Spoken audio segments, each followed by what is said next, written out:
Я проповедую сегодня на теме благополучная семья, вернее, благополучный брак – это труд. Давайте поднимем нашу Библию. И скажем: Господь, я держу свою Библию в руках, чтобы учиться от Твоих ног сегодня. Господь, это Твое Слово, которое Ты послал для меня, чтобы исцелить меня, чтобы восстановить меня, чтобы дать мне жизнь, чтобы обновить мою семью, мою жизнь и мой брак. Я верю в Тебя, Боже, что Ты сегодня это сделаешь. Во имя Иисуса. Я буду слушать проповедь, и только потом я буду смотреть на красивую невесту. Аминь. Мы делали с вами заключение, вы будете слушать проповедь, а потом смотреть. Значит, пока вы не будете там смотреть, вы будете смотреть Библию пока. Ефесянам 5 глава. Мы читаем 22 стиха по 28. Я проповедую сегодня на теме благополучный брак – это труд. Повторите за мной. Благополучный брак – это не случайность. Я уже начинал проповедовать. Благополучный брак – это не случайность. Успешная семья – это не коинциденс. Это не то, что ты можешь найти на улице. Это не просто коинциденс, это значит тоже случайность. Это не случайность. Благополучная семья – это не то, что ты можешь просто... Вы знаете, как иногда мы ходим по улице, и мы случайно находим $20, 20 гривен. Ты не можешь вот так найти благополучный брак. Это не то, что ты находишь случайно. Благополучный брак. Это как только что ты перестанешь трудиться над собой в отношении твоей семьи, твоей супруги, твой брак начинает деградироваться.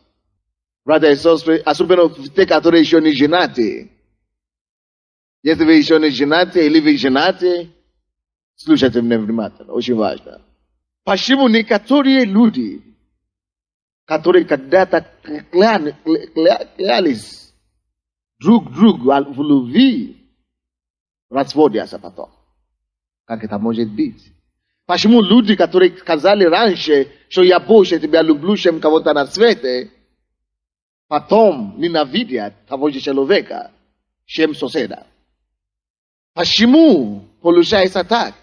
Что люди, которые без один другого не могли делать раньше, не могли обойтись, теперь вообще не хотят и не могут друг друга видеть.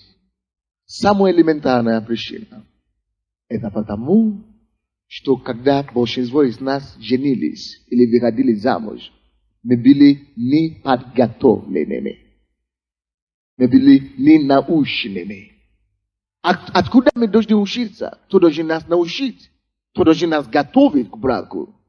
Слушайте, тот, кто знает лучше и больше о браке, чем кого-то другого, тот должен и учить нас. Тот, который больше знает о браке, чем всех нас, есть создатель брака. Допустим, если вы есть создатель, изобретатель, а какой-то прибор, изобретатель, как мы говорим, конструктор этого прибора, он больше знает об этом приборе, чем любого механика. Он больше знает, чем любой мастерской мастер. Потому что он конструктор. Вы слышите меня, да? Конструктор брака. И основоположник семьи есть Бог. Он есть начальник, он есть создатель, он есть конструктор брака. И если нам нужно инструкцию получать, если нам нужно учиться у кого-то, то это у Бога в первую очередь надо учиться. Не у мамы даже, и даже не у папы. Да, конечно, можно кое-что поучить у папы и у мамы. Но мы всего от них не возьмем, не научимся. Мы можем все у автора. От до секса. Бог учит нас об этом даже в Библии. Братья и сестры, почему нет успеха в семье, многих семей? Это потому что они не знают элементарные потребности, необходимости для успешной семьи. Они не знают, что я должен делать. Или, может быть, они говорят, я знаю, что моя мама делала как жена. Я знаю, что мой папа делал как муж. Но что Бог хочет, чтобы они делали? Конечно, я проповедую сегодня не об этом, не об обязанности мужа и жены. У меня уже есть проповедь об этом. Вы можете брать кассеты, аудио или видео и послушать. Но сегодня я хочу говорить вам тоже, почти то же самое. Но о том, что брак, успешный брак есть труд, это есть работа. О том, что нужно делать обоими, чтобы иметь успешный брак. Что нужно делать обоими. То есть труд требуется со стороны не только жены. Труд требуется над браком со стороны и мужа, и жены. То есть над союзом, над браком нужно трудиться и то, и другое. Над собой нужно трудиться и муж, и жена должна трудиться над собой. Это то же самое, и только когда они будут знать, что необходимо для них, чтобы они делали для их брака, только тогда получается чудесный, вкусный, хороший брак. Давайте я вам приведу такой пример. Кто-нибудь когда-то видел, кто-нибудь когда-то кушал очень вкусный, хороший борщ. Все, я знаю, я тоже знаю. Кто когда-то также кушал борщ или борща, которые были вкуснее, чем другие? Нет? Разные. Каждый вкусный, чем другой. Разные бывают вкус. Но я, допустим, кушаю разные борща. Это одно дело, когда моя жена готовит борщ.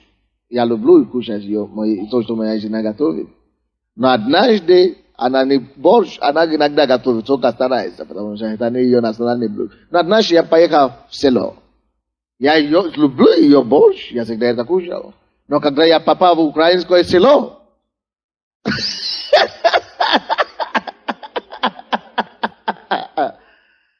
я сразу позвонил домой, сразу рассказал ей, я сказал, что жена, тебе надо учиться у этой украинской женщины, как борщ готовить. Почему?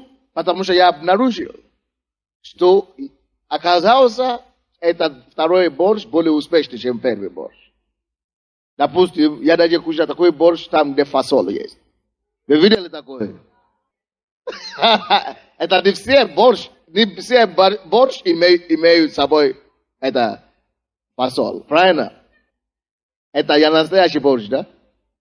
Это настоящий, да? Да. А я видел такие, которые не имели. Допустим, я жил в общежитии.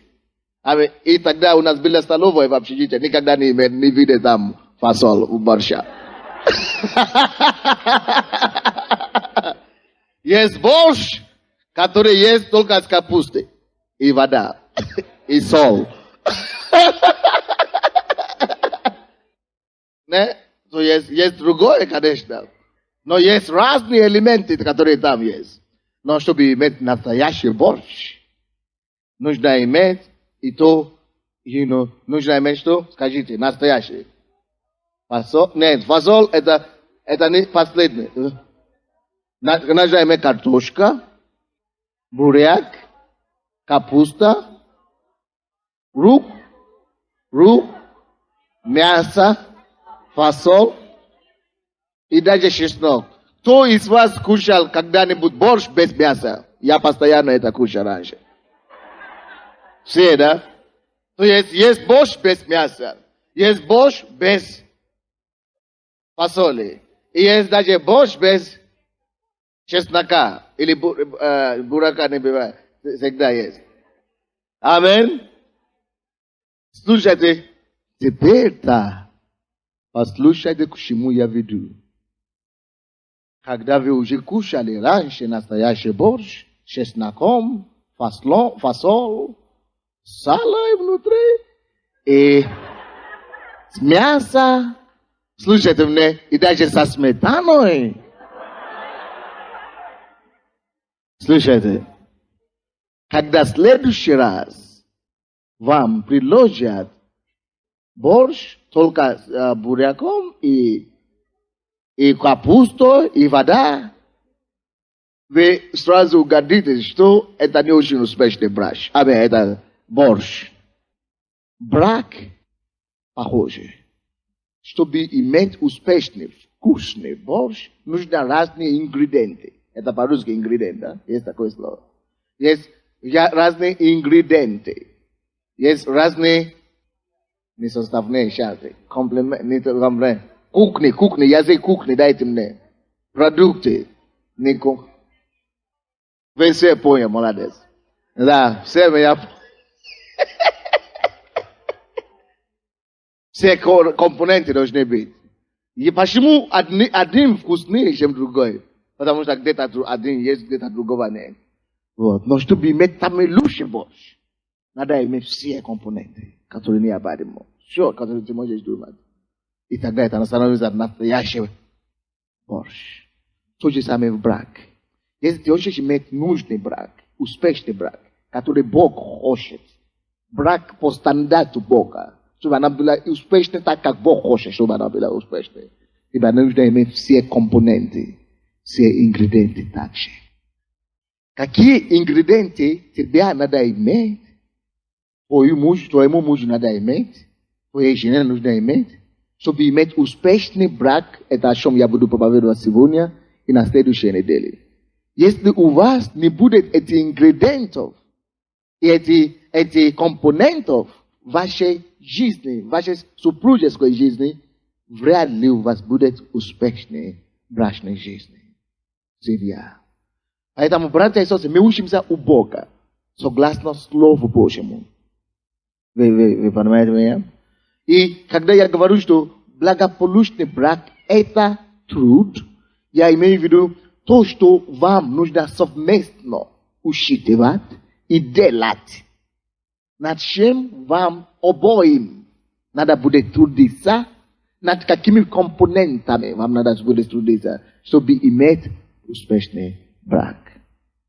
Хороший вопрос. Давайте будем читать это место Писания. Кто-нибудь, идите сюда, прочтите мне. 28, 5 глава, да. 22 по 28 стихи. Жены, повинуйтесь своим мужьям, как Господу, потому что муж есть глава жены, как и Христос, глава церкви, и он же спаситель тела. Но как церковь повинуется Христу, так и жены своим мужьям во всем. Мужья, любите своих жен, как и Христос возлюбил церковь и предал себя за нее, чтобы осветить ее, очистив баню водную посредством слова, чтобы представить ее себе славную церковью, не имеющую пятна или порока, или чего-либо подобного, но дабы она была свята и непорочна. Так должны мужья любить своих жен, как свои тела. Любящий свою жену любит самого себя. По 28, да? Давай считай до 32, 33.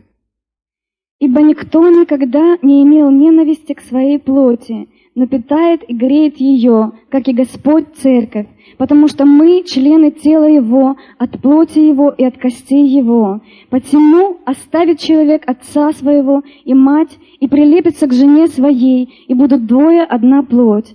Тайна сия велика. Я говорю по отношению ко Христу и к церкви. Так каждый из вас да любит свою жену, как самого себя, а жена да боится своего мужа. Теперь я сам прочту 21 стих. Повинуясь друг другу в страхе Божьем. Благополучный брак – это не случайность, это труд. Я уже вам говорил об этом, что вам нужно трудиться над вашим браком. Какие компоненты? Давайте я быстрее пойду, чтобы мы могли еще соединить для бракосочетания сегодня. Какие компоненты обязательно нужно, чтобы над чем вам надо работать? Чтобы у вас было, прежде чем вы можете рассчитывать на успешный брак. Первое, у вас должен быть посвящение. Прежде чем вам идти в брак или принять решение, что вы хотите жениться, молодым, вы слушаете меня сейчас, вы должны даже до принятия решения, что я выйти замуж за этого человека, или жениться на этого человека, вы должны быть убеждены внутри себя, что я готов посвятить себя этому человеку и успеху этого брака. Напиши. Все, пускай конспектируют, все. Возьмите свои тетради, следующий раз в церковь, и свою ручку. Потому что вы забудете все равно то, что я скажу. Это первый элемент брака. Вы должны иметь посвященное сердце. Просто принять решение, что я буду в этом успешным. Что это значит? Это значит, я люблю этого человека. И слушай, не важно, я принимаю решение, что не важно, что случится, пока мы будем жить вместе. Я принимаю решение любить ее всегда. Я посвящаю себя ей, и я не готов, и я не собираюсь, и я настраиваю себе так. И принимаю себе такое решение, и прошу Бога помочь мне никогда не смотреть в сторону. Даже если это будет, помолиться Богу, чтобы Он мне помочь тут же избавиться от этого. Посвящение. Что значит посвящение? Это то же самое, как когда мы посвящаем себя Богу. Когда мы посвящаем себя Богу, мы говорим, Господь, возьми меня, все отдаю тебе. Мы не говорим, Господь, возьми мою голову. Или, Господь, возьми только мою семью, потому что там у меня проблема. А я буду делать, что я хочу. Когда мы принимаем Иисуса своим Господом и Спасителем, мы говорим ему, Господь, я отдаю всего себя тебе. Свои деньги, свою семью, свой дом, я отдаю все. Ты мой Бог, ты все под тобой. То же самое происходит, когда мы женимся. Мы говорим, я посвящаю себя полностью моей супруге и моему супругу. Только я в своей жизни принимаю решение его, и только его видит. Ее, и только ее заметит. Это решение от сердца. Не просто жениться, а решение посвятить себя этому союзу, этому человеку. Вы понимаете, что я имею в виду? Посвящение важно. Посвящение нужно в любом деле. Если не будет посвящения в бизнесе, человек ты получит достаточно разочарование в бизнесе. Если ты не посвященный человек, ты уйдешь, ты сбросишь. Спросите у любого успешного бизнесмена. Они вам расскажут кучу историй, когда они могли бы разочароваться. То же самое в семье. У тебя будет куча возможностей разочароваться. Но благодаря качеству, которое мы называем посвящением, ты можешь принять сам решение преодолеть эту преграду, преодолеть это разочарование, преодолеть эту неудачу и шагнуть вперед, и любить, и продолжать. Вы понимаете, что я имею в виду? Когда Бог говорит в этой главе Ефесянам 5, Он говорит нам 23-24 стих. Он говорит нам, потому что муж есть глава жены, как и Христос глава церкви, и Он спаситель тела. Но, как церковь повинуется церковь, так и жены своим мужьям и так далее. То есть Бог сравнивает отношения мужа с женой, как отношения между Христом и церковью. Представляете себе, какое отношение есть между Христом и церковью. Это прообраз посвящения. Иисус настолько себя посвятил церковь, что Он даже отдал свою жизнь за церковь. Он даже умер за церковь. Он настолько возлюбил человека, людей, он настолько возлюбил церковь, что он говорит, что я отдам все, я сделал все. Он понес всякие страдания ради церковь. На тебе посвящение. А также церковь сегодня, я не знаю, если бы вы слышали, если бы вы знали историю церковь, люди убивали за веру. Людей уничтожали за христианство. И церковь тут же стоит Jest beni люди, которые стояли во время гонения за христианство, оно бы не дошло до нас сегодня. Посвящение. Бог дает нам пример посвящения, как пример церковью и Христом. Видите, как мы, каждый день, когда вы приходите в церковь, разве вы пришли сюда когда-нибудь, чтобы вы не слышали имя Иисуса? Не бывает. Это отношение между нами, между церковью, не только наша церковь, вселенная церковь, и Иисуса настолько часто, насколько тесное, что постоянно вы слушаете об Иисусе здесь. Постоянно мы поем Иисусу. Постоянно мы прославляем Иисуса. Постоянно мы, то есть такое отношение, мы насколько посвящены друг другу. Это то, что Бог требует, чтобы жена была и муж были посвящены таким образом друг друга. И вы знаете, это не только с одной стороны. Есть семьи, почему семьи разрушаются, где муж очень посвященный. Муж, семьи и так далее. И жена вообще никакая. Гуляет и так далее. И поэтому такая семья не устоит. И есть наоборот. Есть семьи, где жена очень посвящена этой семье, этому браку. А муж, вообще, он больше посвящен работе, чем семье. Такая семья тут не устоит. Ты должен принять твердое решение, что на первом месте у моей семьи будет не работа, не деньги. Ищите это, то, что я говорю. Если ты поставишь работу выше твоей семьи, у тебя будет крах. Ты можешь говорить, что мы живем вместе, вы живете ради работы, может быть, но не ради семьи. То есть такие семьи, где они просто живут вместе, да, все нормально, но это не благодаря любви, которую они имеют, а благодаря общий интерес. Но вы должны жить вместе не благодаря общему интересу, а благодаря любви, которую имеете друг к другу. Вы понимаете меня, да? То есть вы посвящены друг другу, и на первом месте вашей жизни идет не работа ваша, не ваши деловые контракты, или ваш бизнес. Потому что это часто разрушает семьи. Муж закончил работу и пошел дальше гулять целый день с работниками, то есть своими коллегами. А также вы оба, и муж, и жена, должны принять конкретное решение, что в первом месте моей семьи не друзья. Когда я женился, моя жена, я знал это теоретически. И я был пастором уже, вы знаете. Я знал это. Но потому что моя жена жила в России, когда мы женились. Первые полгода. Она жила там, и я жил здесь. И потому что я такой милосердный брат.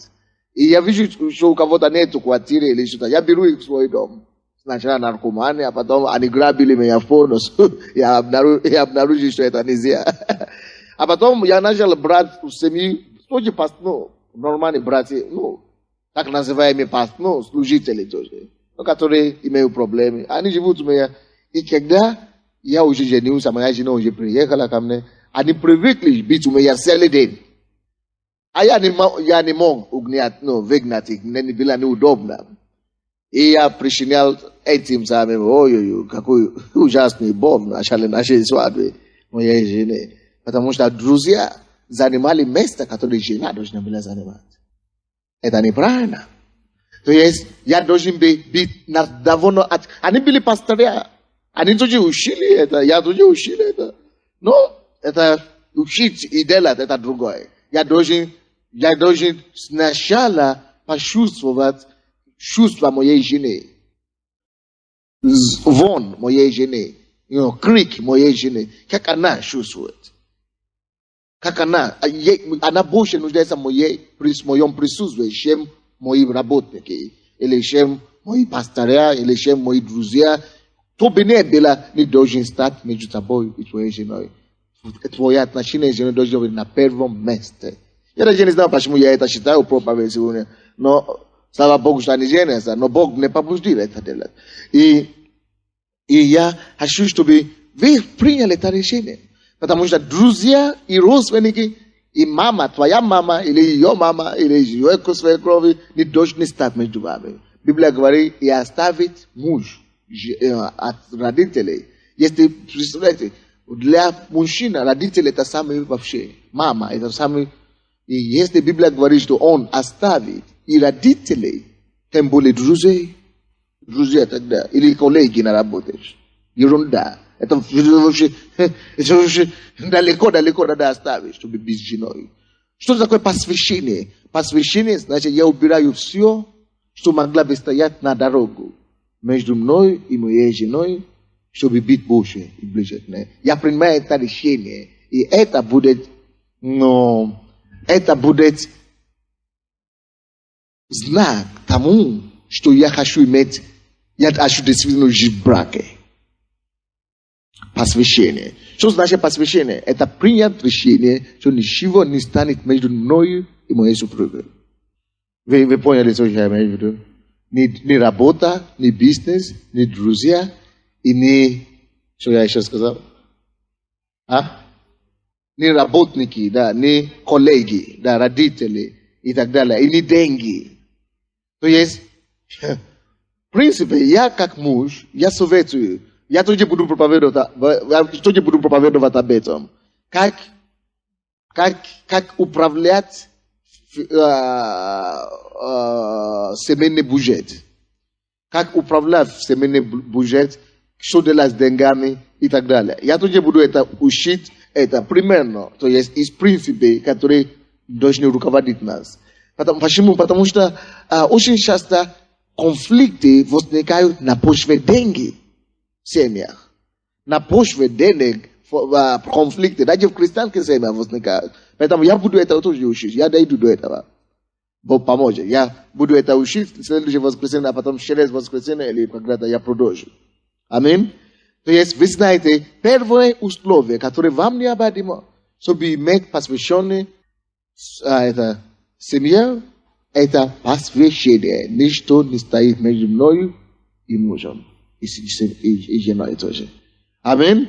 Потому что Библия говорит, в отсутствие этого, если нет любви, Библия говорит, что Библия говорит 1 Петра 3:7, что если нет отношения хорошего между мужем и женой, что плохое отношение в семье препятствует молитве. Бог не слышит молитвы. Плохое отношение между мужем и женой препятствует молитве. Напишите себе это. Второй, на этом я закончу сегодня. Второй ингредиент и компонент, который необходим для успешного брака. Вы можете также написать первым по поводу посвящения. Напишите тоже числа, 30 глава, числа 30, 2 по 4 стихи. Числа 30, 2 по 4 стихи. Второй ингредиент, который надо, второй компонент брака, успешного брака, это жертвенность. Жертвенность. Или жертва. Или как лучше писать. Жертвенность или жертва. Посмотрите, что написано в Библии здесь. Написано, 25 стих. Мужья, любите свой жен, как и Христос возлюбил церковь, и предал себя за нее. И что делал? Предал себя за нее. Допустим, что значит жертвенность? Допустим, когда вы женитесь, это большая проблема, самая большая проблема. Одна из причин, почему я думаю, я женился 27 лет, я не женился раньше. Это из-за того, что я любил свободу, если честно. Я хотел служить Богу, и только это. Я не хочу, чтобы кто-то стоял на мой путь. Я хотел уехать из дома и проповедовать в разных городах и приехать, когда я хочу. Я знал, что если я женюсь, я уже не смогу так быть. Я это знал, и поэтому я даже не хотел молиться о браке. Я только молился, что Господь, подготовь мою жену, где бы она не была. Чтобы когда будет, чтобы это, да. Чтобы ты просто уже привел ее. Но я не хотел срочно, сейчас. Я хотел жить как молодой человек, который просто проповедует Евангелие по миру, и никто не мешает мне. Я просто такой, я был горячий для Бога. И вы знаете, я всегда знал, что если я женюсь, я должен это прекратить. Что я имею в виду? Когда вы один, у вас были определенные привилегии быть холостой. Когда вы холостой человек, вы имеете определенные привилегии, определенный образ жизни. Вы могли бы идти куда вы хотите, вы могли бы пойти сколько вы хотите, вы могли бы просто свободны, тратить свои деньги как хочешь. Ты можешь просто, особенно когда ты живешь один от родителей, ты сам по себе. Или ты сама по себе. И то есть определенная свобода. И, братья и сестры, Бог дает эту свободу холостякам. Это Бог дает. Это его свобода. Это их привилегия быть холостым. Это привилегия. Но, братья и сестры, слушай меня. Никогда не думай, никогда не имей эйфорию и мистику, что когда ты женишься, или ты выйдешь замуж, что ты сохранишь эту свободу, эту волность, эту привилегию, который ты имел, когда ты был холостым. Никогда не думай, никогда не имей эту иллюзию. Если ты будешь сохранить эту иллюзию, я тебе скажу, ты разведешься не один раз. Ты разведешься и второй, и третий, и четвертый, и вообще ты умрешь один потом. Ты никогда не думай, что ты сохранишь волность холостяка, когда ты уже женат. Братья и сестры, когда это дело выбора. Когда человек делает выбор, жениться, это значит, я принимаю решение пожертвовать мои привилегии холостовой жизни, как мы говорим. Холостяцкой жизни.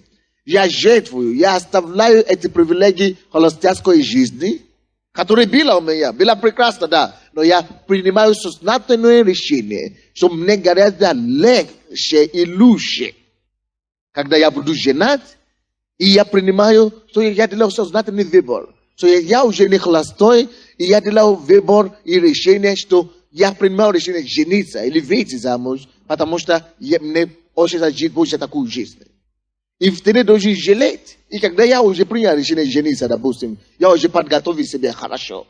Что да, мне хватит быть холостым. Мне уже надоело даже быть холостым. Теперь я уже хочу, страшно даже. Я так хотел, что это самое. Еле-еле дождал волю Божию. Бог помог, конечно, избавил. Не, конечно, я не имел в виду, что я буду жениться на неверующую или я бы грешил, допустим. Не, это никогда. Я просто имел, вы знаете, есть много сестер. Особенно, когда ты уже был пастором и проповедником. Я просто имел в виду, что я бы сам выбрал какую-то девушку красивую. Но это было неправильно. Ведь я должен ждать Богу, пока Он мне приведет этого именно эту девушку. Именно она. Когда Он покажет, что именно... Я знал, что да, именно это Он. Вот тогда это то, что я имел в виду.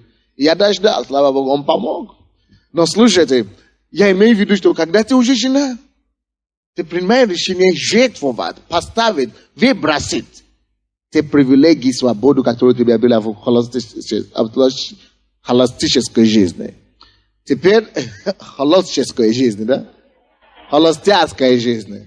Но теперь ты уже пришел к Богу, значит, я говорю, я хочу быть женой и быть семенином. Аминь.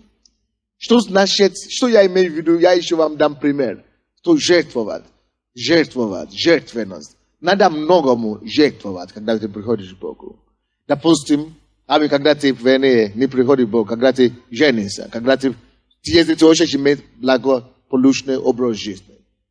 Допустим, ты раньше любил поговорить с друзьями, погулять. Теперь надо изменить это. Надо жертвовать это и быть больше с женой. Может быть, ты раньше любил уйти с утра, уйти из дома с утра и прийти домой каждый день по 12 часов ночью. 11 часов ночью прийти домой. Este tearoșe semenin, te ne prидешь домой, один насещи со ночью. Это не серьезно. Если ты действительно любишь свою жену, и ты очень хорошим семенином, ты не придешь домой только, и потом 5 минут уснешь. Жена говорит, алло, Саша, Сергей, ты уже... Потому что ты уже не имеешь силу, вообще ничего делать больше. Ты уже просто устал, спать очень. Если ты хороший семенин, ты придешь домой, чтобы поговорить, пообщаться, смотреть фильм или телевизор вместе. Не фильм, какие грязные, а смотреть, допустим, христианские передачи вместе или что. Аминь. То есть, ты подумаешь о том, что ты не один дома теперь. Ты с женой, ты с мужем. Особенно если ты из таких, которые выходят из дома раньше, очень рано. Тогда надо подумать об этом. Аминь. Вы думаете, ну зачем тогда не надо жениться. Слушай, это примитивность. Ты двигаешься. Мир двигается. Ты растешь.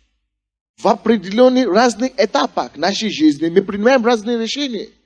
Но было время, когда мы с вами, лежали на ноги родителей и говорили, о, мама, молоко. И мы это самое берем. И они говорят, да, давай, сынок. Я помню, когда я был маленький, моя мама всегда стирала, у нас не было стиральной машины тогда, и мама моя всегда стирала все мои вещи. Я гулял, все грязное. Она мне всегда давала новое, чистое. А потом, когда мне исполнилось где-то 12 лет или что-то, она начала мне говорить, сам стирать. Я так разозлился на нее. Там стирай. Я говорю, что? Я говорю, боже мой. Я говорю, ты стал взрослым. Вот это то, что значит быть взрослым. Ты теперь взрослым. Теперь подумай, насколько ты будешь гулять, насколько ты будешь валяться на улице. Подумай теперь. Когда вы знаете, я изменился. Я перестал падать на пол, как я хотел. Я перестал быть грязным. Так. Потому что я думал, что мне придется самому стереть потом.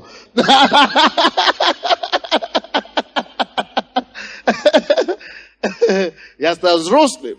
Я стал громче, больше, значит. Я стал более ответственным. Значит, я перестал делать то, что я делал раньше. Допустим, кто здесь родитель? У кого здесь был, кто здесь когда-нибудь воспитывал ребенка? Хорошо, опустите ваши руки. Вы когда-то была мама или папа? Если вы были когда-то мамой или папой, это было решение. Вы приняли решение стать мамой или стать родителем, стать папой. Это вы приняли это решение. Если вы приняли решение стать папой, значит, вы должны также быть готовы жертвовать некоторый сон. Вы знаете, когда раньше я спал всю ночь, я никогда не просыпался даже в туалете ночью. Я всегда спал до утра. Но когда мы приняли решение жениться, рожать ребенка, мне уже предупредили, и даже предупреждение не помогло, потому что реальность пришла. Никуда не денешься. Тебе придется просыпаться ночью и помогать жене, и, менять пеленки. Мы начали это делать по очереди. Ты сегодня, я завтра, ты на этой неделе, я на следующей. Придется это делать. Почему я потерял сон или перестал спать ночью? Это не потому, что мне не хочется спать. Не хочется спать. Но я жертвовал, я вынужден жертвовать эти сны ради того, чтобы иметь того же лучшего ребенка. Вы понимаете меня, да? Я жертвовал, это радостно.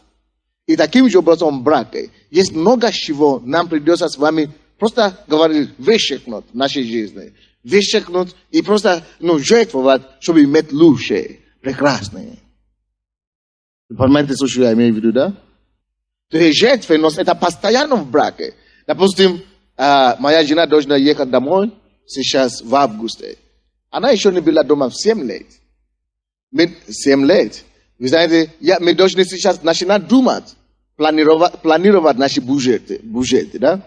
Если моя жена должна ехать домой, я говорю, мне хотелось купить новый костюм. Я хороший муж, знаешь, что костюм вычеркивается, и что-то вычеркивается, чтобы... Это семья, это то, что касается ее, касается меня.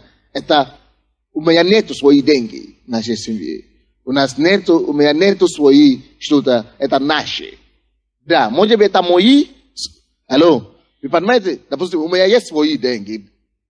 Вы понимаете? То есть не попадаете в крайность. Каждый месяц мы получаем деньги, я даю ей, она мне дает мои деньги. То, что для меня принадлежит, да? Я беру эти деньги, это мои деньги, правда, да? Я знаю, что это мои. Но если надо будет, чтобы, допустим, это мой костюм, так? Но если надо будет, я готов жертвовать этот костюм ради моей жены. Я не говорю, что иди продай твои вещи, или иди найди сам, как ты можешь выжить. Это наше.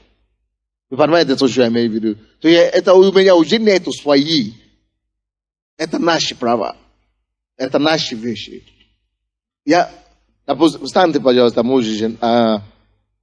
Допустим, сегодня она еще свободна, она еще девушка. Но завтра, сегодня она уже будет женой. Он еще молодой парень сегодня, но сегодня он будет мужем. Но какая разница? Что произойдет сейчас, когда мы сделаем бракосочетание? Послушайте внимательно. Когда Бог соединяет двух жизней, это два человека, два независимые люди. Они привыкли жить свою жизнь, привыкли иметь свои пути. То есть, так как я хочу, так как я хочу, так как я хочу. Будет по-моему, будет по-моему, будет по-моему. Она привыкла это иметь, он тоже привык это иметь. Но во время бракосочетания, слушайте, что произойдет. Когда мы берем ее руку и берем его руку и говорим, возьми так, мы объявляем вас мужем и женой, что происходит? Раньше, допустим, Библия говорит, что наше тело, храм Божий, да? И это тело, и она принадлежала ей и Богу. Я личность. Я сама личность. Он тоже имел сам по себе расположение с Богу и себе. Только он имеет право на это тело. Почему мы до брака мы делаем прелюбодеяние? Мы прелюбодействуем. Мы делаем блуд до брака. Почему? Потому что когда я верующий, я знаю, что мое тело принадлежит Богу. Я тело Христово. И только я имею право на это тело. Никакая девушка не имеет права. И женщина. И только я и Бог. Но теперь она выходит замуж. Что происходит во время брака? Слушайте внимательно. Что происходит во время брака? Вы слушаете меня, да? Бог берет из этих права, которые она имела на это тело, раз только Бог имеет право на это тело, жизнь наша принадлежит Богу, Бог берет из этого права на ее жизнь, на ее тело, как женщина, Бог дает ему это право, власть над этим телом. Раньше она могла его не допустить. Я не могу, ты что, кто ты такой, вызову милицию. Вы слушаете, да? Но когда бракосочетание происходит, значит, Бог берет право, которое она имела, эксклюзивное право, которое она имела на ее тело, Бог дает ему теперь. И Бог, он тоже имел право на его тело раньше, и не пускать никого. Я элегантный, я молодой человек, никто не может меня трогать. Но теперь Бог берет это право, которое он имеет над своим телом, и дает ей. Поэтому мы называем ее теперь его женой. Потому что Бог уже перепоручил и передал некоторые права, которые она, эксклюзивные права, которые она имела на себе, ему. Поэтому она стала его женой. Он теперь имеет власть. И какая-то сила, какая-то власть, какое-то право ее трогать на ее тело. И она не имеет права отказаться. И то же самое здесь. Она теперь имеет право на его жизнь, на его тело. И он не имеет права отказаться. Почему? Потому что в браке Бог берет власть, которая была над нами. Которую мы имели, и передает нашей жене i naše mužu. Именно поэтому только они, тому, кому Бог дал право, дал власть это, имеет право над мое тело. Только моя жена, кому Бог дал право, власть это. И только я имею власть над моей женой, потому что только, мне Бог дал власть над ее телом.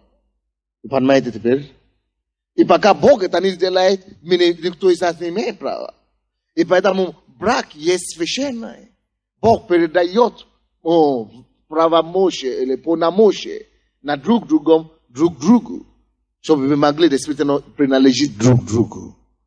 А что тогда это обозначает? Это обозначает, я потерял эксклюзив, который у меня был. Эксклюзив. Я потерял право сам себе распоряжаться. Теперь и не только я, и он и может это делать. И наоборот. Вы понимаете меня, нет? Вы понимаете меня хорошо? То есть, и я это делал добровольно. Когда я говорю, что я хочу жениться или выйти замуж, это значит, я сознательно говорю, я делю себя наполовину. Это то, что это обозначает. Я разделяю себя наполовину. Половину своих права и себя я даю ему, и я тоже приобретаю его половину. Вся его жизнь, телесная, финансовая и так далее. Я беру это. И наоборот, он тоже берет мою половину и дает мне ее половину. Вы понимаете? Вот то, что значит брак. В духовном мире вот то, что произошло. Поэтому я жертвовал это. И я не жалею об этом. Я радуюсь, потому что я тоже приобрел. И каждый день по жизни, по совместной жизни, мне придется вспоминать это. Что я жертвовал. Я право в браке пожертвовать свою половину права. Я могу говорить, если ей надо это, я говорю, хорошо, мне тоже не надо. Я снимаю свое право ради нее. И она тоже иногда. То есть жертвенность это присуще браку. Иисус, написано нам, что Иисус так возлюбил церковь, что Он пожертвовал себя ради церкви. Мы должны быть готовы жертвовать друг другу себя ради своей жены и своей мужа. Если мы хотим, чтобы был успешный брак. Два ингредиента, два компонента мы смотрели успешного благополучного брака сегодня. Какие два мы смотрели сегодня? Первое – посвящение. И второе – жертвенность. У меня еще есть, по крайней мере, 4 или 5. Но это будет в дальнейшем. Наверное, еще есть 4. Это будет в дальнейшем. Мы еще 2 воскресенья или продолжим это учение о браке. Вы думаете, что это нам нужно, нет? Будь готов и доброохотно готов жертвовать любое то, что ты имеешь ради твоей жены. Это значит, братья и сестры, слушайте, это значит жертвовать мои деньги на мою жену. Это значит жертвовать мое время на мою жену. Это значит жертвовать даже отношения с моими друзьями ради того, чтобы побить с моей женой. Это даже значит жертвовать отношения некоторые это самое время с моими родителями с моей женой. Теперь бракосочетание начнется. Давайте будем молиться друг другу. Да, вы постойте, мы начнем. Давайте просто преклоним нашу голову, поговорите с Богом. Что, Господь, я хочу иметь посвящение в своей браке, в твоем браке. Господь, я хочу иметь благополучную семью. Господь, помоги мне трудиться в этом направлении. Трудиться над посвящением. Быть более посвященным. Господь, помоги мне быть более посвященным. Помоги мне быть такой женой, таким мужем, который ты хочешь, чтобы я был.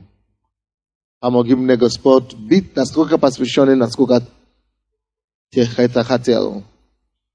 Помоги мне, Господь, быть не только посвященным, но быть жертвенным в отношении моей супруги и моему супругу. Поговорите с Богом. Подумайте больше о том, что вам надо делать, не то, что ваша супруга должна делать или должен делать. Подумайте то, что вам нужно делать. Аллилуйя. Господь, мы благодарим Тебя за наши семьи, Господь. Мы верим Тебе, Господь, что Ты создал семью. Это Твоя воля, Твоя совершенная воля, чтобы мы имели успешные семьи, благополучные браки. Я прошу, Господь, чтобы Ты позволил нам и помог нам быть не только слушателями этих слов, но быть исполнителями.